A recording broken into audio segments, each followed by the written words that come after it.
안녕하세요. 저는 얼마 전 불려우를 처단해버리고 제대로 응징해준 한 남성입니다. 사람은 살면서 수많은 위기를 겪게 되잖아요. 그 중에서 정말 극기훈련같이 극한 상황의 위기가 오기도 하는데 제가 바로 그 극한 위기를 견뎌낸 사람 중 한 명입니다. 저는 다른 거 없었어요. 절대로 해서는 안 될 생각이긴 하지만 저는 누군가에게 정말 극한 해를 가하고 싶을 만큼 극한의 미움이라는 감정을 가진 적이 있었죠. 물론 그 감정대로 순간 피어나는 충동대로 다 한다면 그건 짐승이겠죠. 저는 저에게 올라오는 아주 나쁜 충동과 감정을 인간답게 절제하며 인간이 할 수 있는 선 안에서 철저하고 아주 성공적으로 혼내줄 수 있었습니다. 지금부터 그 통쾌한 이야기를 해볼 테니 집중해서 들어주시면 감사하겠습니다. 저는 그리 넉넉하지 않은 상황에 결혼을 하게 되었어요. 뭐 옛날 사람들 얼마나 부유하게 살았습니까? 다들 어렵고 힘들었죠. 저 역시도 집에서 밀어줄 수 있는 환경이 아니다 보니 젊은 시절부터 대학은 고사하고 고등학교까지만 겨우 나와 그때부터 일을 시작했어요. 대학도 안 나온 데다 학창 시절엔 공부에 그리 뜻이 깊은 학생도 아니었기 때문에 사회에서 할 수 있는 일은 많지 않았죠. 그래서 제가 한 일은 택시 운전기사였습니다. 미친 듯이 막노동을 해서 죽기 살기로 돈을 모아 차를 한 대 샀고 그걸로 택시 운전기사를 시작했죠. 그래도 나름 운전을 좋아하던 놈이었기 때문에 제 일이 즐거웠습니다. 그리고 나중엔 제 직업이 우리 아들놈의 복수를 도와주는 정말 고마운 통로가 되어 저는 이 직업이 저한테 천직이라는 생각을 했어요. 그때 당시 저는 아내도 택시 운전을 통해 만나게 되었습니다.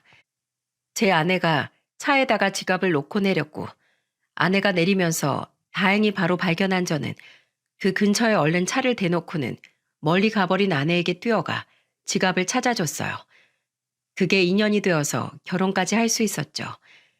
아낸 당시에 백화점에서 직원으로 일을 하고 있었는데 얼굴도 예쁘장한 게 마치 하늘에서 내려온 천사 같았습니다.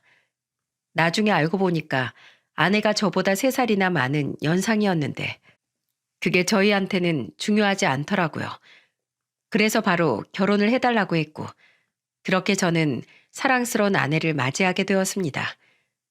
근데 여러분, 요즘 시대에 불임으로 고생하시는 분들이 정말 많잖아요.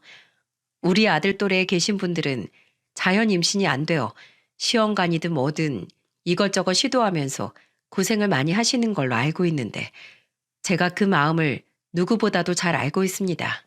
왜냐하면 결혼하고 나서 제 아들이 정말 어렵게 생긴 아들이었거든요. 결혼을 하고 나서 저희는 바로 아이를 갖고자 했지만 임신이 쉽진 않았죠. 왜냐하면 아내가 몸이 많이 약한 체질이었거든요. 그래서 아내는 결혼 생활을 하면서 아이를 힘들게 가졌다가도 유산을 한 적이 한두 번이 아니었답니다. 그래서 아이를 낳지 말고 그냥 둘이 살아야 하나 고민을 할 정도로 임신이 쉽지가 않았죠. 나중에는 실제로 임신을 포기하고서 강아지만 2마리 입양해 자식 삼아 키우고 있을 정도로 자식에 대한 마음은 다 포기를 한 상태였어요. 근데 그런 우리에게 기적 같은 일이 일어나고 말았습니다.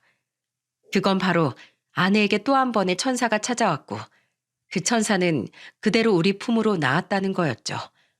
정말 기적 같은 순간이었어요. 제 팔꿈치까지 길이도 안 되는 녀석을 품에 안으면서 저는 그제서야 인생의 가치를 느끼게 되었고 삶의 진정한 이유가 생기는 기분이었죠. 그때의 그 감격은 아마 말로 다 못할 겁니다. 그렇게 사랑스러운 아들을 품에 안고 나서 저희는 금지옥엽으로 키웠어요. 그러면서 아내는 탄력을 받았는지 얼마 안 되어 또 둘째를 가지게 되었고 이번엔 사랑스러운 딸이 태어나게 되었죠. 저와 아내는 이 2 애들을 키우면서 정말 행복했습니다. 인생의 행복을 그제서야 제대로 누리는 기분이었죠.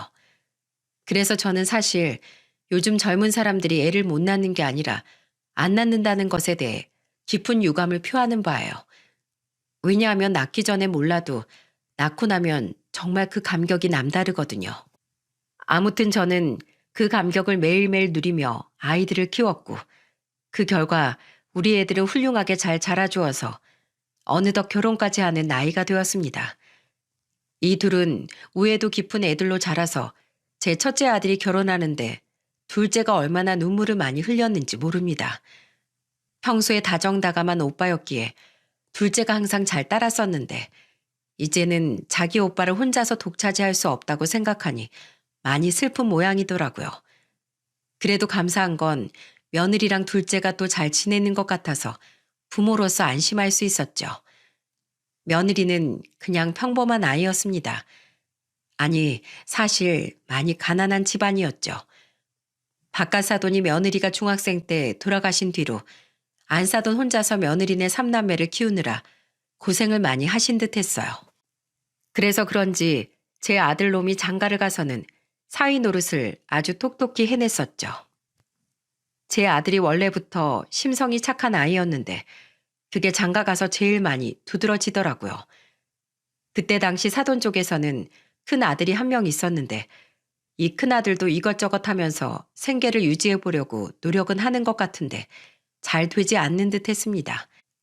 결혼을 해서 먹여 살려야 하는 처자식이 있기 때문에 일용직을 다니면서 돈은 벌었지만 그래도 생활이 녹록치가 않은 집안이었죠.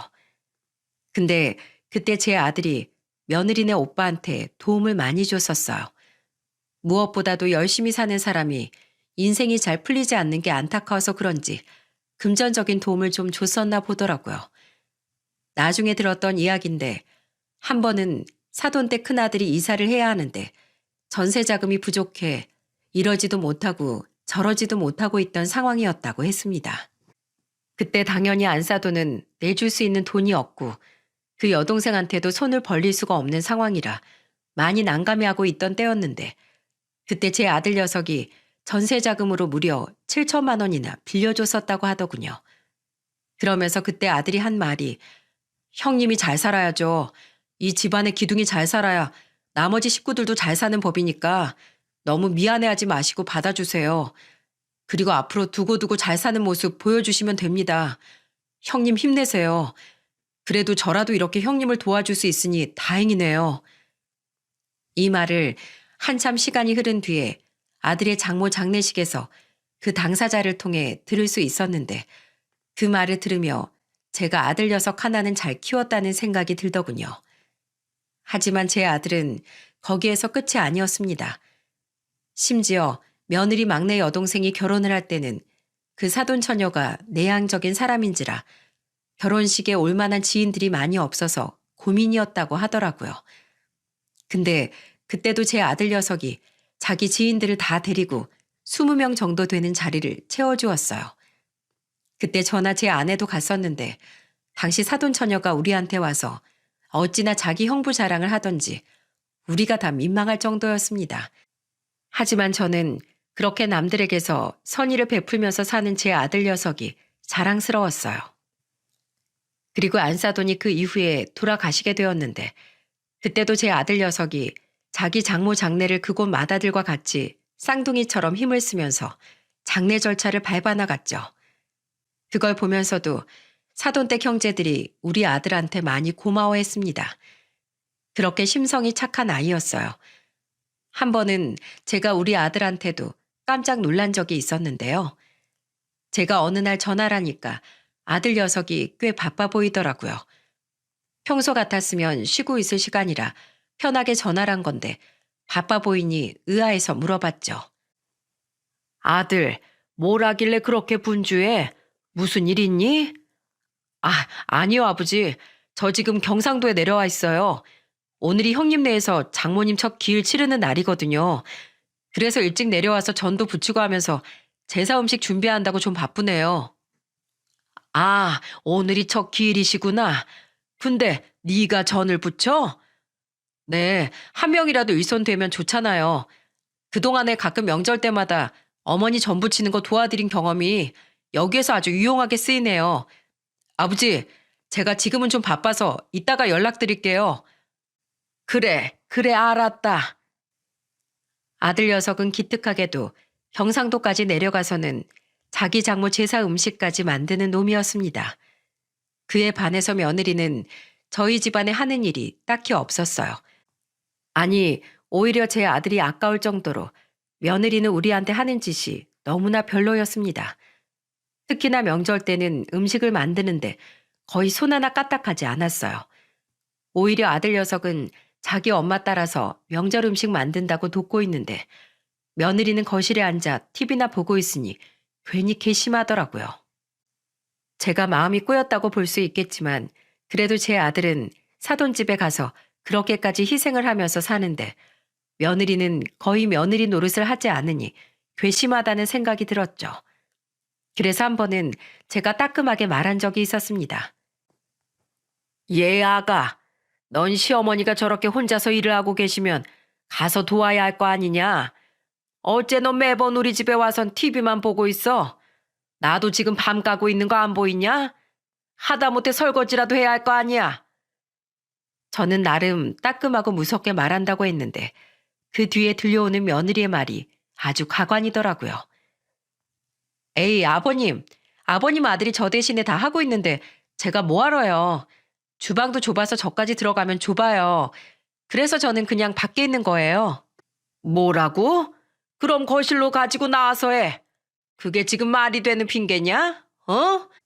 며느리가 시댁에 와서 탱자탱자 놀면서 상전처럼 음식이나 받아 처먹는 건 대체 어느 나라 법도야? 요즘 젊은 애들이 이런 개념들이 없다고는 하지만 넌 아주 심하구나. 당장 가서 네 시애미 도와.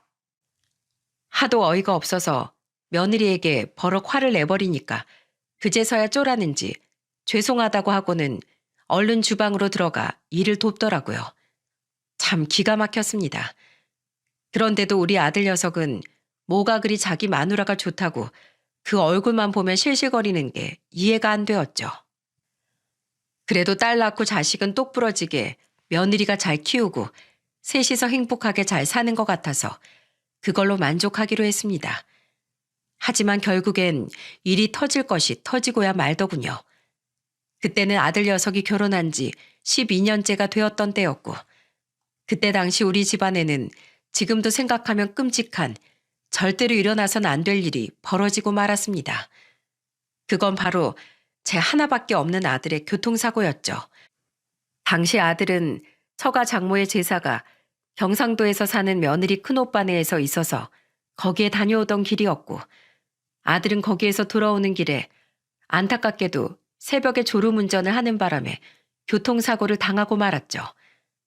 그때 아들은 굉장히 크게 다쳤습니다. 그 자리에서 의식을 잃은 채로 병원으로 실려갔고 무려 3주 동안이나 혼수 상태에 빠져 있었죠. 그때 아내와 저는 세상이 무너지는 것 같았습니다. 어떻게 키운 금지 오격 같은 자식인데 이렇게 허무하게 아무런 의식 없이 누워있는 아들을 보고 있자니 정말 억장이 무너지는 것 같았죠. 그래서 아무런 대답도 하지 못하는 아들 녀석을 붙잡고는 아내와 펑펑 울면서 매달렸습니다. 경아나, 안 된다, 안 돼. 네가 어떤 아들인데, 네가 우리한테 어떤 자식인데 이 꼴로 누워있어. 일어나, 제발 눈 좀 떠봐라. 이 녀석아, 평생 우리한테 효도하면서 살겠다던 놈이 왜 누워있어, 왜? 이 애미애비 미치는 걸 보고 싶어서 그러냐? 제발 눈 좀 떠다오, 아들아. 선생님, 제 아들 좀 살려주세요. 우리 애 이렇게 죽을 수는 없습니다. 이렇게 나이가 창창한데 제발 꼭 좀 살려주세요. 예, 제발요. 제가 정말 몇 번이나 유산해서 어렵게 낳은 아들입니다. 우리 애 없으면 안 돼요. 우리 애 먹여 살려야 하는 처자식도 있습니다. 그러니 제발 그 가족들이랑 이 노인네들 불쌍하게 봐서라도 제발 우리 아들 좀 살려주세요. 제 아내는 급기야 의사 선생님에게까지 가서 매달려 펑펑 울면서 애원을 했어요. 우리 막내딸도 뒤늦게 와서는 자기 오빠 상태를 보고 오열을 하며 주저앉아 버렸죠. 거기에서 유일하게 덤덤하게 상황을 보고 있는 건 며느리뿐이었어요. 남은 우리 세 가족은 아들에게 의사 선생님께 각자 애원을 하면서 울부짖고 있었는데 간절한 우리의 외침을 무시라도 하듯 의사 선생님 입에서는 우리 입장에서 정말 고문을 하는 말이 들려올 뿐이었습니다. 저희도 최선을 다해보았지만 아직은 경과를 지켜봐야 합니다. 우선은 저희도 계속해서 환자분 보면서 상태 체크할 거니까 경과를 잘 보시죠. 불행 중 다행히도 아들이 아예 희망이 없다는 말은 하지 않았지만 그래도 좋은 상황이라는 말은 절대로 하지 않았기 때문에 저희는 정말 기적을 바랄 수밖에 없었습니다. 하지만 아들은 쉽게 의식이 돌아오질 않았죠. 근데 그때 정말 괘씸한 인물이 한 명 있었어요. 여러분들이 상상하시는 바로 그 인물인데요. 바로 제 며느리였습니다. 며느리는 아들이 사고를 당해서 병원에 찾아간 당일날 외에는 거의 찾아오질 않았어요. 직장 때문에 바쁘다, 아이 돌보느라 바쁘다는 핑계로 오질 않았었죠. 한 번은 해도 해도 너무한 것 같길래 며느리에게 전화를 해서 말했습니다. 얘, 오늘도 안 오니? 아무리 얘가 지금 누워있다고 한들 얼마나 자기 딸이 보고 싶겠니? 이런데 목소리라도 한 번 더 들려줘야 내 아들 녀석도 힘을 얻고 깨어날 것 아니냐? 그리고 너도 와서 좀 네 남편도 돌아봐야지. 어떻게 그렇게 남처럼 있을 수가 있어? 아버님, 지금 남편은 아버님이랑 어머님이 돌아가면서 잘 보고 있으시잖아요. 저도 바빠요. 남편 없이 집안 꾸리는 게 그렇게 쉬운 일인 줄 아세요? 지금 남편이 혼자 누워있는 동안 저도 가정 책임지고 애 키우느라 힘들고 바쁘게 살고 있어요. 어떻게 아버님은 아버님 아들 생각만 하시고 며느리 생각은 안 해주세요. 진짜 너무하시네요. 저 이만 끊습니다. 이런 일로 다신 전화하지 마세요. 오히려 며느리는 적반하장으로 저에게 화를 내면서 전화를 끊어버리더군요. 정말이지 어안이 벙벙하더라고요. 제가 아무리 그래도 며느리가 맨날 오길 바란 것도 아니고 그래도 적어도 남편이 누워있으면 한 번은 제대로 와서 봐야 하는데 며느리는 아들이 2주가 가까이 누워있는 동안 거의 딱 2번 왔다 갔습니다. 그것도 집이랑 병원이 멀리 있는 것도 아니었어요. 가까운 곳에 있었는데도 불구하고 오질 않았죠. 무엇보다도 아들이 사고를 당해서 왔던 그날에도 며느리는 놀라면서 슬퍼하긴커녕 무덤덤하게 있어 저와 아내 그리고 제 딸을 매우 의아하게 만들었어요. 그랬던 애가 다짜고짜 저랑 통화를 하고 나서 며칠 뒤에 병원으로 오더니 충격적인 발언을 하는 게 아니겠어요? 며느리가 저와 아내에게 한 말은 바로 이 말이었습니다. 아버님, 어머님, 이런 상황에 이런 말씀 드려서 죄송한데요. 저 남편하고 이혼하겠습니다. 뭐라고? 이혼을 하겠다니 무슨 소리냐 대체? 말 그대로예요. 사실 갑자기 이런 상황이 생겨서 저도 좀 난감하지만 저 사실 남편하고 이혼하기로 했었어요. 그래서 저도 남편을 어떻게 봐야 할지 모르겠어서 그동안 못 왔었던 거예요. 서로 이미 이혼하기로 얘기가 된 상황이었는데 그 사이에 남편한테 갑자기 이런 나쁜 일이 생기고 말았네요. 본의 아니게 이런 일이 벌어져서 너무 죄송해요. 근데 저희 어차피 이혼하기로 했었기 때문에 전 그냥 원래대로 헤어지는 것으로 하겠습니다. 저랑 아내는 며느리의 말에 기가 찼습니다. 도대체 우리가 무슨 말을 들은 건지 믿어지지가 않더라고요. 그때 당시가 아들이 사고가 나서 누워있은 지 딱 2주가 되었을 때였죠. 저나 아내가 납득할 수 없다는 표정을 지으니까 그 뒤로 또 이야기를 이어나가더군요. 사실 저희 그동안 같이 살면서 서로 성격 차이가 심했어요. 최근 들어서는 더 심하게 싸우는 날이 많아졌고 2년 전부터 남편이 무슨 바람이 불었는지 이혼하자고 하더라고요. 근데 우리 애가 있잖아요. 그래서 전 어떻게든 이혼 막아보려고 참고 살고 있었는데 남편이 끝까지 저랑 이혼을 해야겠다고. 그래서 저도 이혼 마음 먹었던 거였어요. 근데 일방적으로 참고 사는 게 저도 너무 힘들어서 새 인생 살고 싶어서 이혼하자고 결정했었어요. 그러니까 이제 절 그냥 보내주시면 감사하겠습니다. 저는 아무리 그래도 며느리의 말이 믿어지지 않았습니다.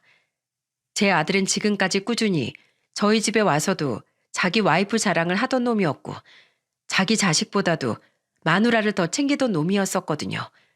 그래서 며느리의 말을 믿을 수가 없었어요. 무엇보다도 걸리는 게 한 가지가 있어서 그걸로 바로 이야기를 했죠.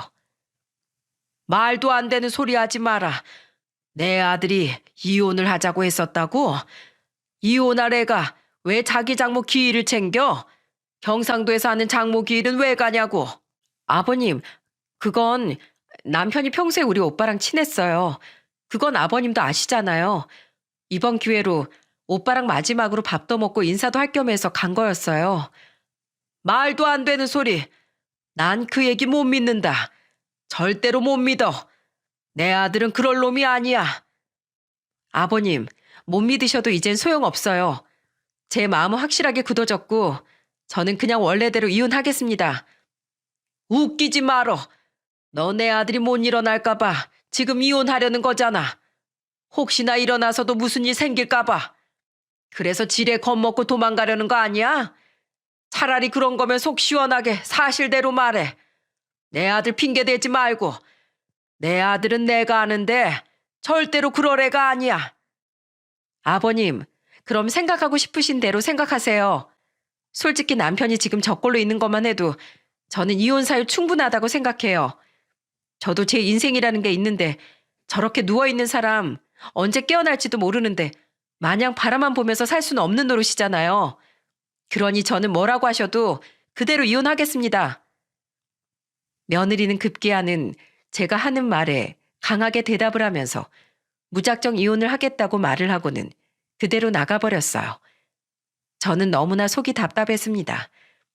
내 아들이 이렇게 누워있는 것도 가슴이 아픈데 이런 상황에서 자기 아내한테까지 버림받아야 한다는 사실이 저를 너무나도 쓰리게 했죠. 그리고 참 미안하게 만들었습니다. 마치 내가 능력이 없어서 아들을 이 모양으로 만들어버린 것 같아서 제 탓을 막 하게 되더군요. 저의 아내는 옆에서 하염없이 우리 아들이 불쌍하다며 눈물 흘리면서 그저 한탄만 하고 있을 뿐이었습니다. 정말 너무 열이 받았어요. 그리고 며느리도 죽도록 미웠죠. 하지만 그렇다고 해서 며느리를 더 붙잡을 수도 없었습니다. 솔직히 말해서 며느리가 밉다고 해서 우리 아들이 이렇게 된 상황에 더 붙잡으면 그것도 몹쓸 짓인 것 같았거든요. 내 자식 조차고 남의 자식 앞날을 막을 수는 없는 노릇이라 아내와 저는 그대로 며느리를 보내줄 수밖에 없었죠. 하지만 그래도 한 가지는 확실하게 짚고 넘어가고 싶었습니다. 정말로 제 아들이 먼저 이혼을 하자고 한 건지 알고 싶었죠. 저와 아내는 아들이 제발 일어나기만을 바랬고 아들이 일어난다면 바로 이것부터 물어볼 생각이었어요. 그리고 하늘이 우리의 간절한 소리를 들었는지 아들은 혼수 상태에 빠진 지 3주 만에 기적처럼 일어나게 되었습니다. 그때 정말 저와 아내는 서로 부둥켜 안고는 한참을 울었어요. 그리고 저는 정말 진심으로 환호성을 질렀죠. 저와 아들은 옛날부터 축구를 같이 보면서 골을 넣기라도 하면 환호성을 지르곤 했는데 그때 제가 질렀던 환호성은 절대로 비교조차 할 수 없는 인생에서 가장 큰 쾌재를 외친 환호성이었습니다. 정말 너무 행복하고 너무 감사하고 너무나 감격스러웠죠. 저는 눈을 떠준 우리 아들에게 너무나 고마웠고 이 기적을 일으켜준 하늘에 감사했어요. 우리 부부는 그때 아들이 어느 정도 자기 몸과 마음을 추스를 수 있을 때까지 좀 시간을 줬습니다. 아들은 당시 졸음운전을 하다가 가드레일에 박은 거였기 때문에 당시 상황을 정확하게 기억하지 못하고 있었어요. 거기다가 의식까지 잃은 상태로 실려왔다가 3주 만에 깨어난 거였기 때문에 거의 어안이 벙벙한 상황이었죠. 근데 그날 하루 종일 검사다 뭐다 지친 몸을 이끌고 겨우 추스리면서 아들 상태를 보고 있는데 아들이 한참 말이 없다가 그제서야 우리에게 물어오더라고요. 아버지, 혹시 우리 딸은 어디 있어요? 제 마누라는요. 어디 간 거예요? 오늘 하루 종일 안 보여서요. 아들이 먼저 이렇게 조심스럽게 물어오는 걸 보면서 저나 제 아내는 분명 이 둘이 무슨 일이 있다는 걸 직감적으로 알 수 있었습니다. 그래서 제가 조심스럽게 바로 물었죠. 오늘 바쁘다면서 못 왔어. 근데 아들, 혹시 네 와이프하고 무슨 일 있냐? 너 사고 나기 전에 싸웠어? 네? 싸운 거 없었어요. 왜요? 그 사람이 저랑 싸웠다고 했어요? 저 누워있는 새에? 아니다. 그냥 물어보는 거다. 일단 넌 얼른 쉬어라. 일단은 푹 쉬어야 빨리 몸도 회복된다고 하지 않니? 저는 역시나 아무것도 모른다는 듯이 나오는 아들 녀석을 보면서 확실히 제 아들이 먼저 이혼을 하자고 한 게 아니라는 사실을 알 수 있었습니다. 하지만 이때 아들은 심신 안정이 절대적으로 필요했었기 때문에 아들의 상태가 좀 좋아질 때까진 기다려주기로 했어요.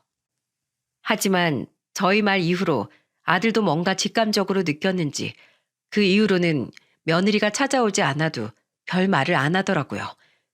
그러다가 이제 어느 정도 안정이 필요한 시기가 지나가면서 바로 우리는 아들에게 물었죠. 아들아, 혹시 너 사고 나기 전에, 아니, 2년 전부터 애 엄마한테 이혼하자고 했냐? 둘이 사이가 많이 안 좋았어? 네? 아니요. 그런 거 아니에요. 제가 왜 애 엄마한테 이혼을 하자고 해요. 그런 말 한 적 없어요. 그렇지? 네가 그런 적 없지? 근데 말이다.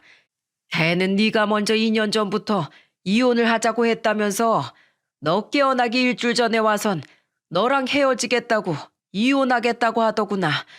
심지어 네가 먼저 이혼하자고 했다면서 우리한테 그 말을 던지듯 하곤 가버렸어. 그럴 리가 없어요, 아버지. 제가 왜 이혼을 하자고 했겠어요? 그 사람 지금 어디 있어요? 네? 어디 있냐고요? 이미 연락도 안 받더라. 그래도 혹시 몰라서 그 뒤에 우리가 연락해봤는데 그 뒤로 나의 우리한테 연락도 안 받더라고. 그러니까 너도 이젠 잊어라. 그냥 보내줘. 일단은 너만 생각해. 너 이제부터 재활 치료받고 다시 예전처럼 생활하려면 지금 당장은 너한테 집중해도 모자란 시기야. 제 말에 아들은 괴롭다는 듯이 좌절을 했습니다.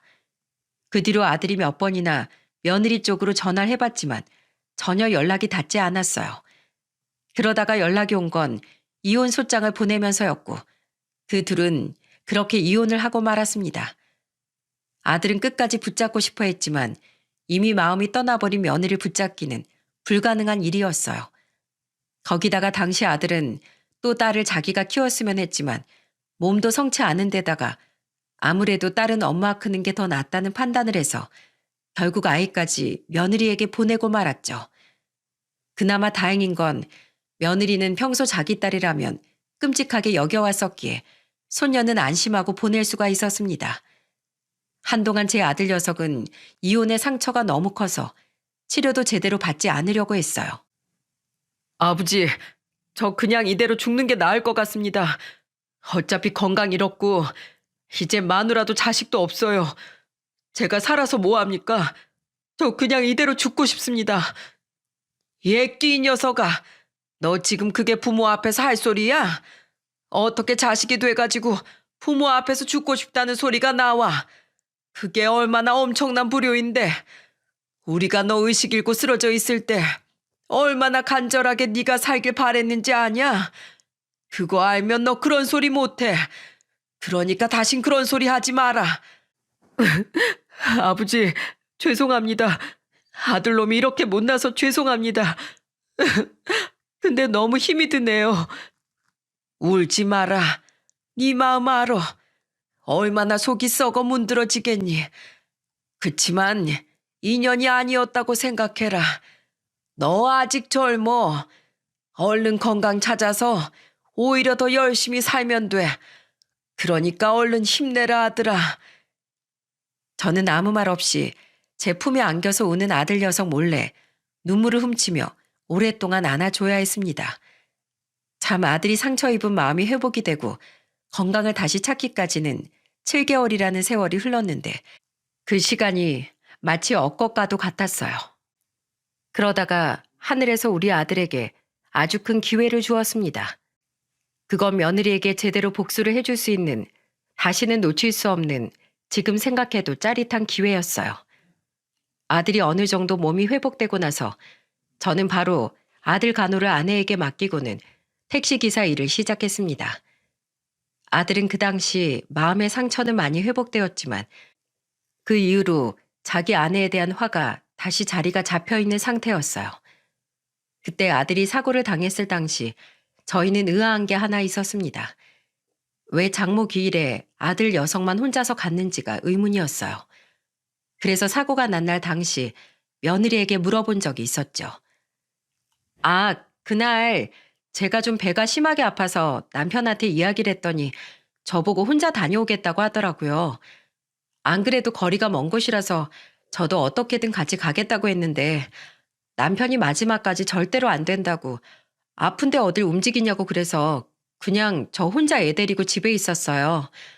그래서 남편 혼자 간 건데 이런 일이 벌어질 줄 누가 알았겠어요. 당시 며느리는 저희들의 물음에 믿을 수 없는 일이 일어났다는 듯이 이야기를 했고 그때 당신 며느리의 말을 아무렇지도 않게 믿었죠. 하지만 아들이 먼저 이혼을 하자고 했다는 이야기가 거짓말인 게 확인되면서 그날은 생각을 못했지만 문득 나중에 그 제삿날 당일 얘기도 확인을 해봐야겠다 싶어서 아들한테 물어봤어요. 그랬더니 아들은 엄청나게 화를 내더라고요. 그 뻔뻔한 인간이 그렇게 말을 하던가요? 아버지, 제가 그런 인간 때문에 마음고생했다는 게 진짜 믿어지지가 않네요. 믿어지지가 않아요. 그날 저는 혼자 갔다 오겠다고 한 적 없었어요. 갑자기 아내가 저한테 복통이 너무 심해서 제사 드리러 도저히 갈 수가 없다면서 저 혼자 다녀오라고 했다고요. 그래서 어쩔 수 없이 저 혼자 다녀온 건데 그 여자가 그렇게 말을 했어요? 진짜 아버지, 저 당한 거였네요. 그 여자한테 속고 살았던 거였어요. 억울해서 안 되겠습니다. 그런 거짓말쟁이 때문에 제가 이렇게 허송세월 보낼 수는 없죠. 아버지, 저 다시 일어날게요. 다시 힘내볼게요. 아들은 며느리에 대한 분노 때문에 다시 마음을 다잡을 수 있었고 오히려 저는 그걸 계기로 아들이 다시 마음을 잡고 일어날 수 있어서 다행이라고 생각을 했습니다. 그렇게 아들이 자기 마누라에 대한 화로 차 있었을 때 제대로 복수를 해줄 수 있는 기회가 찾아왔고 우리는 그걸 제대로 잡았어요. 당시 저는 택시 운전을 하면서 하도 똑같은 곳만 돌았던 것 같아서 제가 평소에 움직이지 않았던 구간으로 갔습니다. 그리고 거기에서 원수를 만날 수 있었죠. 그날은 추운 겨울인지라 밖에서부터 목도리로 얼굴을 감싼 여자가 제 택시를 잡았고 저는 바로 그 여자를 태웠죠. 그러면서 목적지를 이야기하면서 목도리를 내리는데 저는 그 목적지를 듣자마자 목소리가 익숙해서 백미러를 통해 얼굴을 봤고 마침 얼굴을 내리고 있던 며느리와 눈이 마주치면서 우리는 서로 깜짝 놀라고 말았죠. 아버님! 아니 너! 며느리는 순간 당황해서는 내리려고 했지만 이미 출발을 한 상황이라 내릴 수도 없는 상황이었어요. 근데 또 당황한 며느리는 이내 또 자기가 꿀릴 게 없다고 느꼈는지 갑자기 당당하게 나왔습니다. 아버님, 잘 지내셨죠? 그동안 어떻게 지내셨어요? 뭐? 너 지금 나한테 어떻게 지냈냐? 잘 지냈냐 물어보는 거냐? 이 양심도 없는 거사. 어머, 왜 화를 내고 그러세요? 뭐 이혼해서 떠난 며느린 그런 것도 못 여쭤보나요? 네가 그걸 물어보는 게 말이 돼? 이 양심도 없는 거. 내 아들 눈에서 피눈물 나게 만든 주제에. 참나. 제가 언제 피눈물 나게 했다고 그러세요? 결혼하다 보면 이혼할 수도 있는 거지. 그리고 그 인간이 먼저 이혼하자고 했다니까요? 거짓말인 거 다 알아. 다 안다고. 이 양심도 없는 거사. 어머, 다 들으셨구나. 근데 이미 이혼한 거 뭐 어쩌겠어요. 아유, 근데 아버님은 영 승객 대하시는 태도가 별로시네요. 저 이만 이쯤에서 내려야겠네요. 당장 내려주세요. 며느리는 정말 너무나도 열받게 뻔뻔한 태도로 나왔고 저도 화가 나 그 자리에서 며느리를 내려주었습니다. 마지막까지 우릴 농락하는 며느리를 더는 봐줄 수가 없어서 저는 그때부터 참교육을 계획했어요. 집에 가자마자 오늘 있었던 이야기를 아들과 아내에게 했고 전 며느리가 편한 복장으로 그 동네에서 택시를 탄 걸로 봐서는 그 근처에 사는 게 분명했습니다. 그래서 저희는 그 단서 하나만 가지고서 흥신소를 통해서 전 며느리를 조사했어요. 그리고 전 며느리가 어느새 재혼을 해서는 그 동네 부근에서 프랜차이즈 치킨집을 운영하고 있다는 사실을 알게 되었죠. 그때 저와 아들과 거기에 제 딸까지 합세를 해서는 그 치킨집으로 손님인 척 방문을 했어요. 다행히도 그 당시에 며느리는 그 남자와 함께 매장에 있었고 우리 세 명의 얼굴을 보자마자 바로 당황해 하더라고요. 그리고 거기에서 우리는 더 놀라운 만남과 동시에 충격적인 사실을 알게 되었죠. 며느리에게 제대로 복수를 하기 위해서 일부러 그곳에 찾아갔다가 우리는 더 분노에 차올라야 했고, 그리고 그곳에서 새롭게 알게 된 사실로 인해 전 며느리에게 더욱 확실한 복수를 할 수 있었죠. 그 치킨집에서 보게 된 인물은 다름 아닌 제 손녀였습니다. 아들이 사고 난 이후론 볼 수조차 없었던 손녀를 거기에서 마주하면서 우리는 다 눈물을 흘려야 했어요. 특히나 제 아들 녀석은 말할 것도 없었고 그 가게에서 혼자 외롭게 앉아 인형만 가지고 놀던 제 손녀는 자기 아빠를 발견하자마자 달려가서 안기더라고요. 그리고는 이내 놀라운 이야기를 꺼냈죠. 아빠, 어디 있었어? 왜 나 안 보고 싶다고 했어? 엄마가 아빠가 나 안 보고 싶어 해서 이제 볼 수 없다고 그랬어. 그러면서 저 아저씨랑 살아야 한다고 했어. 나 근데 저 아저씨랑 살기 싫어. 아빠랑 살고 싶어. 나 엄마도 이제 미워. 아빠 나 왜 안 보고 싶어 했어? 내가 미웠어? 아빠 나 미워? 초등학교 3학년이 되었던 소녀는 엉엉 울면서 이야기를 했고 우리는 이번에도 또 아이한테까지 거짓말을 한 며느리가 괘씸해 혼내려고 했습니다. 근데 지금까지 했던 말보다 더 충격적인 말을 소녀가 꺼내왔죠. 무슨 소리야? 아빠가 왜 우리 딸을 안 보고 싶어 해? 아빠가 얼마나 보고 싶었는데 우리 딸. 우리 딸 어디 보자. 못 본 동안에 왜 이렇게 컸어? 아깝게. 우리 딸 왜 엄마랑 같이 살기 싫어? 저 아저씨랑 왜 같이 살기 싫은 건데 우리 딸한테 저 아저씨가 나쁘게 했어? 그런 거야? 제 아들은 엉엉 울면서 말하는 손녀가 걱정이 되었는지 얼른 물었고 그 뒤에 아주 충격적인 이야기가 들려왔죠. 아빠, 저 아저씨 미워. 저 아저씨랑 엄마랑 나 1학년 때부터 맨날 먹을 거 사주고 놀이공원도 데리고 가지고 그랬는데 엄마가 이제 아빠랑 안 살고 저 아저씨랑 살면서 나한텐 잘 안 해줘. 나한테 맨날 짜증만 내. 엄마도 이제 나한테 막 화내. 왜 아저씨한테 대드냐고. 나 엄마랑 아저씨 미워. 나 이제 같이 안 살고 싶어. 손녀의 말을 들으면서 그곳에 있는 모두가 다른 의미로 충격을 받았습니다. 저 며느리는 자신의 외도가 들통났다는 것에 충격을 받았고 제 아들 녀석과 우리들은 외도를 하면서 제 아들에게 그런 몹쓸 짓을 한 것까지 충격을 받았죠. 그 얘기가 가게에 울려 퍼지자마자 사람들은 이미 우리한테 시선이 집중되어 있었는데 더더욱 수근거리기 시작했어요. 그리고 그때부터 제 아들이 제대로 반격에 나섰죠. 이 나쁜 거, 감히 날 두고 바람을 펴? 혹시 그날도 바람 피느라 나 혼자 그 멀리 경상도까지 보낸 거야? 그런 거야? 이보세요. 여기에 계신 손님들, 지금 얘기 다 들으셨죠? 이 인간들이 절 두고 바람을 핀 인간들입니다. 심지어 제가 처가에 혼자 제사 드리러 가면서 난 사고로 혼수 상태에 있는데 이혼을 통보한 아주 파렴치한 여자예요. 나한테 이러고 잘 먹고 잘 살고 있었어? 당신 두고 봐. 내가 가만 안 둘 줄 알아. 미안해. 미안하다고. 오해가 있었을 뿐이야. 바람 핀 게 아니었어. 아니었다고. 내가 다 설명할게. 일단 내 말 좀 들어봐. 들어볼 것도 없어. 당신 이제 끝났어. 내 애도 내가 데리고 갈 거니까 당신 다시는 내 아이 찾지 마. 손녀딸은 제 아들과 가고 싶어 했고 전 며느리는 그걸 말리고 싶어 했지만 사람들의 시선이 있어 우리한테서 손녀를 빼앗아 갈 수가 없었습니다.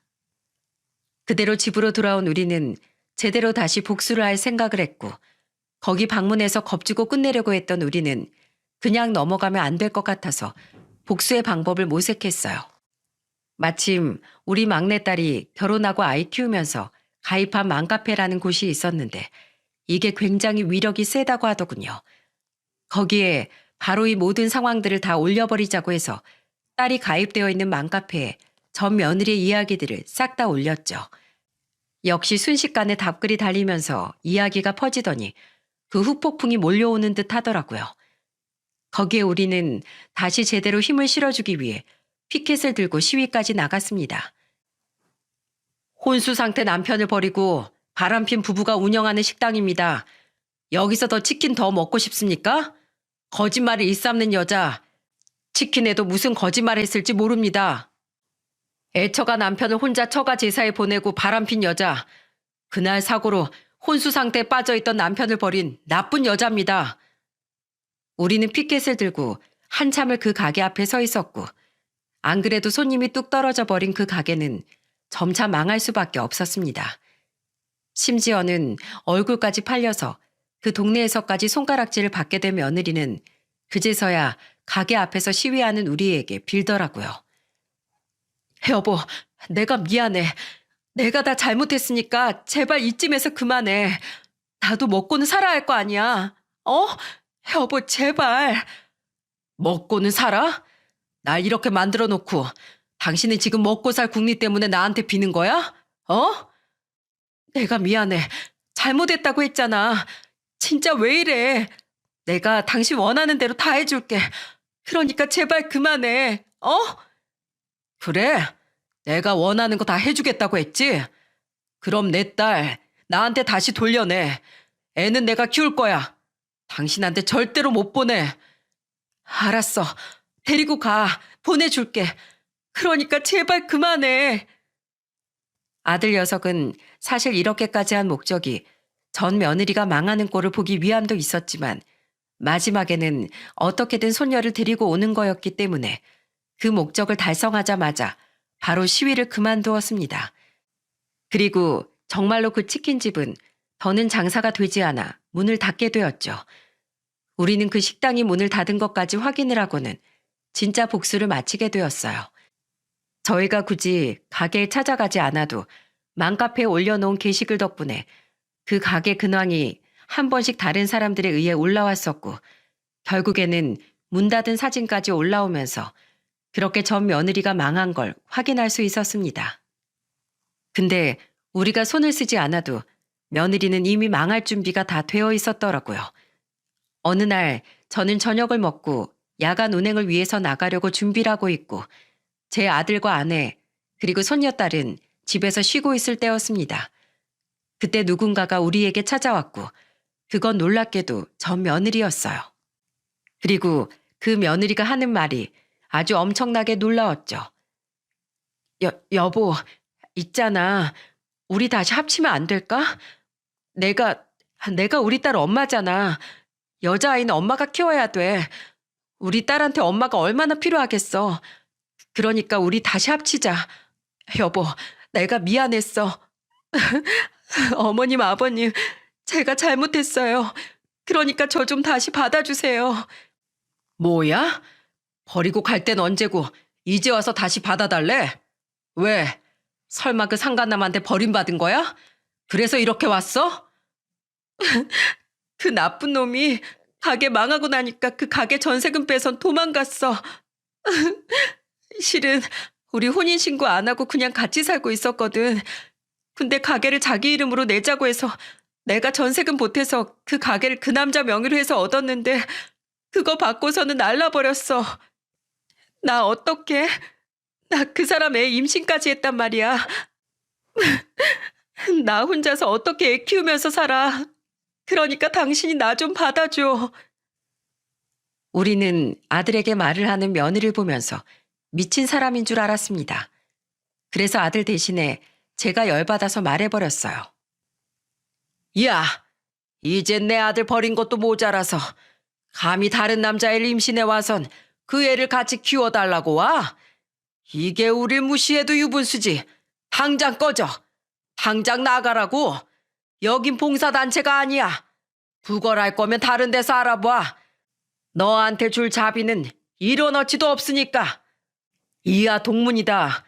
나 너 같은 거랑 다시 같이 살고 싶은 마음 눈꼽만큼도 없어. 아니, 끔찍해. 그러니까 다신 찾아올 생각하지 마.